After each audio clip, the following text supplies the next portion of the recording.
Okay, guys. Now, let's talk about some progress and what we got going on over here. Once I removed the catalytic converter assembly, which I showed you, I decided to go ahead and take the exhaust manifold off. I mean, it has to come out before the engine comes out anyway. Make it easier, clearance-wise, and with the jack, etc. So, funny story. I bought my van in Yankee Land. Actually got it from what I would call Worcester, Massachusetts, but I was very quickly corrected that it's Worcester, right? Even though there's very clearly an ER on the end of it, you're supposed to say it like it's an AH. It's a Worcester. Worcester! Alright, anyway, now that we're over that. Got this van in Worcester, and you know what? Yankees just don't do shit right. Ever. I lived there for 5 years, and Yankees just don't do anything not like we do in the South. I mean, we have a thing called Southern engineering, and I've done a fair amount of that, but you know what? At least if I do Southern engineer something, I know it's going to hold together, and I know it's going to last, and I know it's going to be a quality job, even though it may not be by the book.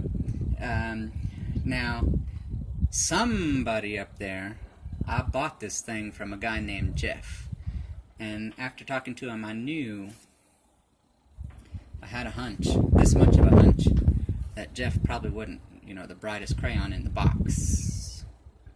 Anyway, he's probably down here tinkering around with shit. He said that he was, when he bought the van, his original intention was to never buy any other parts for it. He was just not interested in replacing parts. I guess he was just going to make do with what the van had and drive it till the wheels fell off. And I picked it up from him. He felt like he had done that at 370,000 miles. Obviously, I put quite a lot of miles on it since then, and it was not. I mean, shit, this...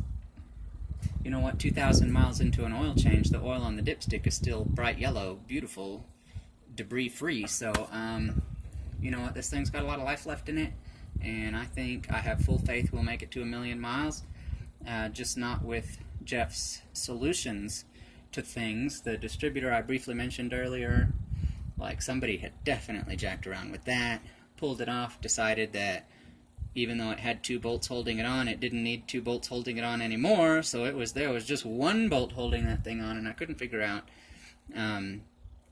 what was going on with the idling and the acceleration and everything. Well, apparently, I guess, this distributor was just backing itself off from all the vibration. It only held on with 1 out of 2 bolts, so I'm sure it was just sitting there slowly over time, just tweak, tweak, tweak, tweak on that timing.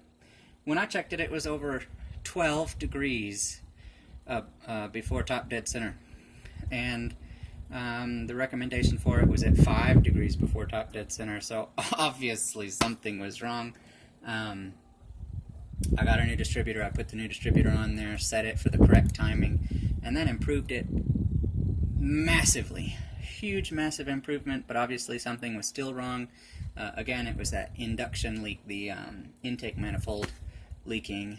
That's why we're removing the engine. I'm going to go and do all the other seals too.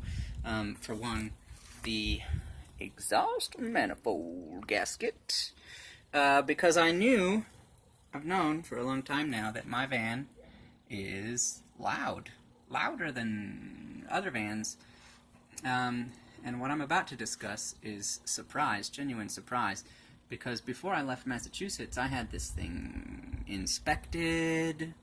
It passed emissions testing. Like, I'm a little blown away that it was able to pass every little check mark on the inspection list in the state of Massachusetts, because when I went to remove these bolts for the exhaust manifold, really what I wanted to do is just make sure that was a 14 millimeter, and it is.